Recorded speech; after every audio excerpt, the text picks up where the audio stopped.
எப்படி வாழப்போகிறான் இவன் என்று பார்த்துவிடலாம் என்று உன்னை வெறுப்பவர்களுக்கு மத்தியில் இப்படித்தான் வாழ வேண்டும் என்று வாழ்ந்து காட்டுவதே அவர்களுக்கு நீ கொடுக்கும் தக்க பதிலடியாக இருக்கும்.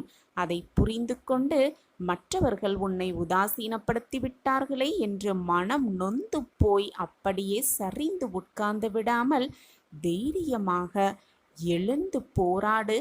இப்படித்தான் வாழ வேண்டும் என்று மற்றவர்களுக்கு ஒரு உதாரணமாக வாழ பழகு. அதுதான் உன் வாழ்க்கையில் மிக பெரிய வெற்றியாக அமையும்.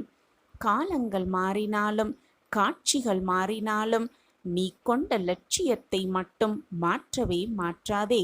எது அடைய வேண்டும், எது கிடைக்க வேண்டும் என்று விருப்பப்பட்டாயோ அதை மனதிற்குள் தீர்க்கமாக அந்த நோக்கத்தோடு உன் வாழ்க்கையில் போராடு.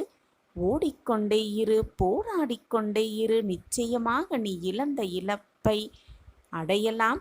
நீ நினைத்த இலக்கை நிச்சயமாக அடைந்தே விடலாம்.